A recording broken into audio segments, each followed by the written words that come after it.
When you look at me, what do you see? Maybe a man that aesthetically personifies Brazilian fart porn? Maybe a man that used to cry when his mother wouldn't buy him that Millennium Falcon Star Wars Lego set that you basically need a bank loan for? All of those are right, but what you should have said is that I look like a man that isn't afraid to back down from any challenge sent my way. With Obsidian dropping yet another straight up banger and me being the most elite gamer this eon has ever seen, you can bet that sweet ass of yours that I'm going to give this game a run for its money. Today we will answer a question no sane person has ever asked. Can you beat the Outer Worlds on Supernova difficulty with no skill or perk points? No one has ever asked this question because clearly if you did, you would have balls equivalent in size to Jawbreakers from Ed, Edd and Eddy. But fret not, even though my meat clackers aren't even close in size to that, my insatiable thirst for knowledge is. Before we jump in, let's tackle a few rules. Rule 1. The run must be done on Supernova, which means that eating, drinking, and sleeping is a must. If not done, my skills suffer tremendously than they already will be. Including that, fast travel is disabled. Rule 2. In the Outer Worlds, occasionally the game will offer a flaw to you. Accepting it will result in negatively impacting your character for a single perk point. This must always be taken, and even though I can't use that perk point, the flaw is there to make things harder than they should be. Rule 3. Obviously no skill or perk points can be spent at all throughout this run. And lastly, Rule 4.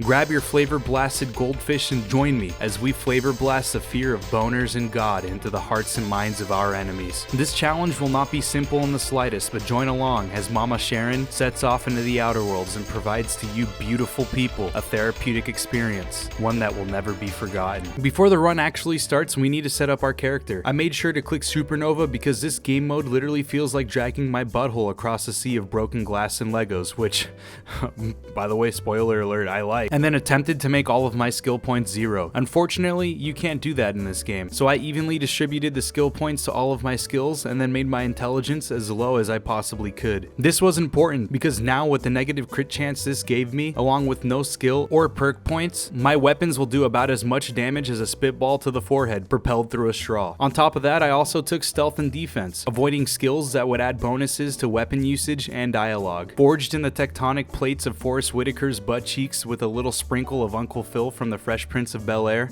Obama Says Things was born, a marvel to the beauty world. Rick from Family Guy evidently pulled me out of a freezer, and then I watched that man run his ass cheeks off to get out of whatever we were on. Next thing I knew, I was thrown into a galactic porta potty by Phineas and Ferb himself, and I'm not really too sure what was going on, but it seemed like time was of the essence, and so was this galactic gospel. Rick needed some help saving the rest of the colonists that were also popsicles in his freezer, and unfortunately, since I didn't really have a say in all this, I had to oblige. My chauffeur would be waiting for me down on the first planet. With his assistance and spaceship, your very own sphincter surgeon Senza was going to set off on this Category 5 hurricane of Reddit memes and smelly farts. On Terra 2, I met with my chauffeur. His death cosplay was pretty good, and the most realistic one I have ever seen. After helping an innocent and lonely guard with a self-inflicted gunshot wound, I decided to do him a favor and give him another. This was necessary because he was breathing. Remember lads, breathing is heresy, and heresy is death. During the tutorial, I was taught about time dilation, something that would not only be useful this run, but is a giant step forward to the boomer mechanic that is VATS in Fallout. After making a Thanksgiving dinner of the Marauders in my way, I met with a couple of Spacer's Choice guards and convinced them to head into battle, or I would give them a negative review on Yelp. Just that thought sent shivers straight into their undies. Thanks to them, I was able to reach perpetual happiness and nirvana as I watched their murder. Entering the ship that was now rightfully mine, the Unreliable, named after my father of course, I was confronted by 801, the ship's AI. She let me know that the ship was damaged beyond repair, and I needed to get a power regulator to get it up and running. Edgewater was the first destination on this journey, which should lead me to that regulator. In Edgewater is where I found a man that looks to be a walking piece of foreskin right after being circumcised from a 40-year-old man. He was a leader of this town, and his face brought me unfathomable levels of anger, but he informed me on how to get a regulator, so that meant that he was expendable. The plan was to condemn a bunch of hippies and steal their RV engine. I set off on my task to ruin a couple of lives, just like when your day gets ruined when you wake up in the morning and get your toenail stuck in your sock. And on my way to Virgin Safe Haven, I ran into a few marauders. Up ahead, this group of enemies wanted one thing and one thing only, and that was to fucking rip my pelvis right out of my already gaping sphincter. A couple of their shots would do me in, and the save point was all the way back at Edgewater. This was going to be the reality of this run. Me just getting pummeled and pummeled, and my enemies using their guns on me like a catheter. But like the alpha male Neanderthal I am, I adapted, learned, and studied their ways. and brought them swift and painless deaths, thus enlarging my justice boner. Before we push any further though, gentle boys and girls, let's throw together a quick little plan to guarantee the success of this run. Operation Homeless Man peed on the toilet seat and I only have 1 square of toilet paper left is now a go. You know, when I'm not celebrating the holidays drinking eggnog through a hot dog straw and flexing my limited edition Nintendo Borderlands 3 Power Glove.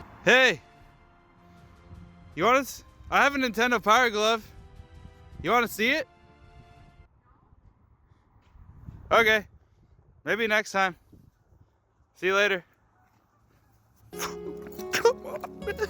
You see, this is going to be simple because a man of my caliber and expertise is accustomed to this type of run. On Supernova, just slipping on a pebble brings you a gruesome death, so every play, every maneuver must be calculated to the highest degree. I know your pubeless Call of Duty 27 IQ brains probably doesn't understand what calculation and beautiful execution is, but today, just like every other 14-year-old on Fart Night says about my grandma, this shit will be easy. Now let's get back to work, gentlemen, and save this galaxy. I got to my destination and met with Lemonade. She suggested a different plan compared to that of 40-year-old Dick Cheese Foreskin. Her plan was to reroute the power to her settlement, sparing them and taking out Edgewater. Although tempting, I told her I was going to think about the opportunity she presented me with, and before heading to the plant, I decided to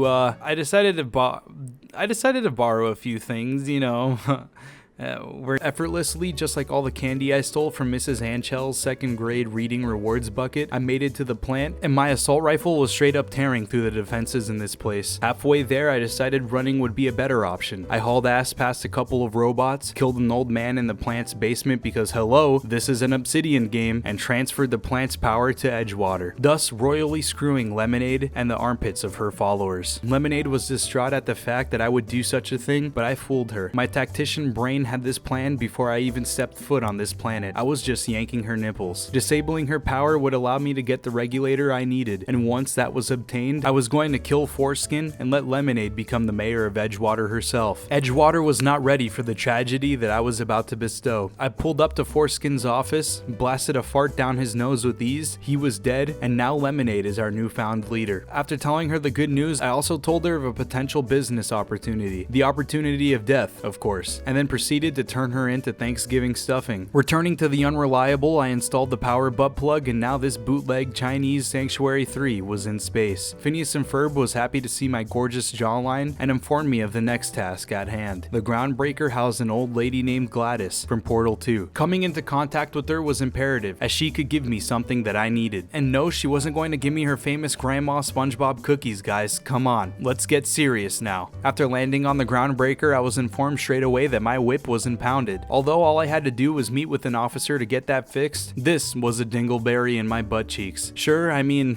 meeting the officer led me to discussing the fact that I could potentially turn in Phineas, which, you know, it seemed like a pretty good idea, and I totally wasn't going to do that, but it was still annoying. Talking to Gladys made me remember what my mother told me when I was younger. She wanted 10,000 smackaroos in order to get me on Monarch, which was quite a bold price for someone who was in cum shot distance. Due to me being absolutely broke, this meant sexual favors and getting Gladys on her good side was my only way of even somehow making this feasible. The Portal 2 antagonist gave me a distress signal that led me to the Roseway, a little settlement that reeked of absolute chaos and sodomization. Something was fishy here, so after I firmly inserted my tinfoil butt plug, I went on a search to find out what really happened. A couple of incompetent conversations with a few scientists, and I was told that their precious schematics were stolen, and I was tasked at going to find them. About a gallon of gas later, I was on the trek to get my first objective. Just getting to where I needed put me in dialysis. Just a pixel of my character appearing in my enemy's Terminator 2 thermal detectors would grant me insta-death. I was getting Eiffel Tower spit roasted like the whore I was, and god damn it, I was loving it. So fun. Yeah. Holy shit. After taking my time slowly pushing through, I made it to the underground lab, got the homies to clap a robot, and set off to find one of the scientist's research papers he needed to turn in tomorrow for a project grade. After finding the scum that stole his papers, it turns out that I was actually playing Destiny 2 and fighting a raid boss by myself, because this turd was literally taking no damage. I needed a whole hit squad to take this fucker down. Talking isn't my strong suit, because my only option is to help her escape due to my skills being so low, so death can be her only fate. My weapons did absolutely absolutely no damage and deteriorate faster than my relationship with my family. Not only that, but she was also Wesley from Wanted, hitting me with every single bullet that she fired from her weapon. So I had to resort to sitting back and picking her off, which still took me about an hour and a foot job. With Raid Boss dead, I grabbed what I needed and made my way to the pistol schematics. Metal Gear Solid 3 Snake Eater is one of my favorite games of all time, so the hyperbolic training had already been done. I snuck inside, grabbed my schematics, and finally it was time to get off of this ass-clenching simulator planet. Back on the Groundbreaker, your boy got scammed. I forgot to uncover a few secrets about what actually happened at Roseway, and there was no way in hell that I was going back to that place. Desperate times calls for desperate boners, my friends. I was going to have to commence Protocol F, aka selling out our boy Phineas. On my way to rat out Phineas, I remembered something, a famous quote from Harriet Tubman: "Snitches get cancer, and die, and burn in hell, and forced to remove the needles from a cactus with their butt cheeks." I couldn't go through with this. I couldn't do this to my boy. So I flew my ass to Monarch, specifically on the most dangerous side of the planet, to continue his quest line. With only one life and being built like a newspaper, this ass clench sim was about to get real. I began on my marathon, effortlessly and precisely dodging the attacks of my enemies. My Olympic performance was absolutely heartfelt and was displayed with nothing but perfection. I made it to Stellar Bay after incessantly having to change my diaper running here, and a local named Nyoka gave me the info on a broker that I needed to contact. Devil's Peak was quite a ways away, and my lack of saves was going to be a problem. A few marauders tossed my salad with the blender, but before you know it, I straight up hauled ass past a couple of dinosaurs and began picking off the enemies protecting Devil's Peak. A lot of hiding and running back and forth, but eventually those boys were goners, and it was time to storm inside the place and save the broker. I'll tell you now that this part literally led me to borderline insanity. Even though I got a free save point in here, me having 0 skill points or perks led to my guns dealing only 5% of the damage they should be. And when fighting at close quarters, this shit was about as fun as my parents' divorce. My masochism has no bounds, but holy shit, this wasn't my cup of feces. No pun intended. After finding the broker, we discussed what needed to be done, and that was to meet with the Iconoclasts and a cool guy named Sanjar so we could ban them from the broker's Discord server. So I set off. I met with the Iconoclasts and assisted them in stealing a printing press. I was nervous because this meant I had to run all the way back for this single objective, but on the plus side, guess what? I was now level 11. And that didn't matter at all. At the site, I told the Econo homies I would do all the dirty work and made my way inside. I found an upgraded assault rifle and nearly nutted. My nips haven't been this hard in years. I blasted my way through that place, got what was needed, and then skedaddled out of there. I gave them their press and they agreed to the agreement that we agreed upon. It was now time to get Sanjar out of the Discord. All Sanjar wanted was a Game Boy Micro for his micro penis. And to defend Stellar Bay. Making my way there, I ran into a woman locked behind a door. Unfortunately, lockpicking wasn't possible due to me having the IQ of a piece of bread, and I nearly tore a muscle flexing my asshole in fear from a catapult trebuchet shot of acid shot by the Chris Kyle of space creatures himself. I used the key to let her out, murdered her, and grabbed the device needed. After returning the Game Boy and finding out a company was working illegally on Monarch, MSI was happy, and they left the broker's Discord. After running past all of my enemies just like I do with all of my problems in life, the broker was happy with what I accomplished. The broker's super unique and shitty podcast that no one will listen to but everyone insists on making is now live. Turns out fingering that switch didn't actually make him go live. It made me take out an actual f***ing space dildo right out of orbit and send it plummeting to Earth. Surely, I must investigate, but before we do that, we needed to say goodbye to our precious friend, the broker. After hastily grabbing what was needed aboard the downed ship, I brought it to Sanjar, which started a war. Exactly what I wanted, baby. Not going to lie, I'll admit that I did a whole lot of nothing, but a pizza slice later, the MSI Omega Chad champion of the universe finished off Graham, the Iconoclast leader with his ridiculously large muscles and big wiener, and the war was won. Thanks to me, of course. Sanjar gave me his undying gratitude and thanks, and I returned the favor. With Monarch now graced with the shit stain that is Senza's poor decisions, my job here was done, and Phineas seemed to be okay with my actions. I probably should have told you guys to bring an extra pair of panties before this run started, because your boy is about to show you his epic gamer skills. On Byzantium, I chatted with Rick's connection and was told of how we would get access to the Prime Minister. This was when I knew that this bucket of feces was going to be a little harder to get through. We were almost done with this run, and almost every goddamn NPC needed some sort of speech or intelligence check. With 0 skill points, I couldn't beat this part of the quest without me turning this place into a bloodbath. This is exactly what we are going to do. We're turning in Phineas. The board executive met me on Byzantium, and before she would believe that I was turning in my arch nemesis Rick, she needed a favor done. done. That favor? Snuffing out a bored cartographer and returning Sophia's Pokemon Emerald game cartridge. I went straight to the cartographer's office and found her odd concierge. He didn't give me the pleasure and satisfaction that I needed, so I went off and paid somebody to do so. The person I was looking for was in the sewer system, and we were about to pop this off snuff film style. But the only thing that got snuffed was my asshole, because the concierge followed my scent with pinpoint accuracy. Being the gentleman I am, I let him do the honors and returned to Sophia with her Game Boy cartridge. She now trusted me and became a local single in Phineas's area, because she wanted his location and she wanted to fuck.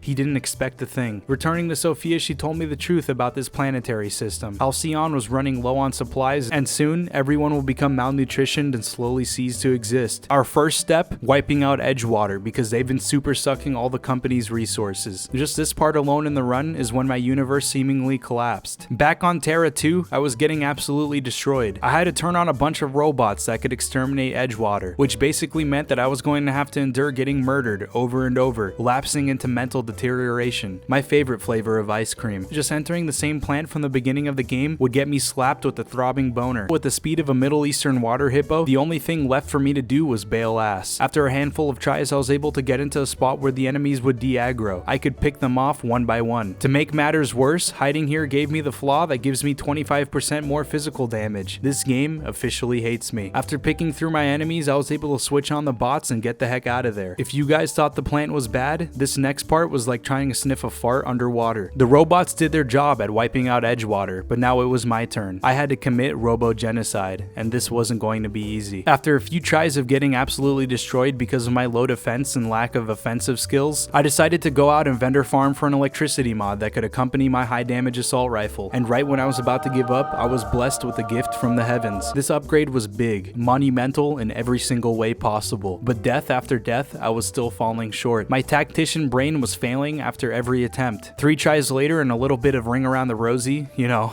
the death version, I did it, and with this task completed, it was time to end this godforsaken run. Sophia wanted me to skip the Hope, the ship full of tens of thousands of people in cryostasis next to a prison named Tartar Sauce. All of that done using 801 to guide that bad boy. That seemed like a simple task. Absolutely no way to mess this up. When I arrived on the Hope, this is when I realized that in fact, this was not going to be an easy task. There were more robots between me and my objective, and these weren't any normie casual robots, no. These were the final bosses of robots, being 5 times more vascular and straight up menacing compared to the others. And with my lack of skill or perk points, there was no way that I could kill these things. As always though, I had a plan. This locked door had a security card that could get me in undetected, although I had to get this unlocked. Even with a little energy drink or two, I was still not able to unlock the door because of my skill level being too low. To remedy the situation, I thought that maybe the guards patrolling the area would have a key to bypass this lock. After giving them a warm hug from the likes of my shotgun, it turns out that they in fact did not have what I needed. With that option deeming useless, I had one final thing I could do. Straight up balls to the wall, high octane vendor farming, baby. Woo!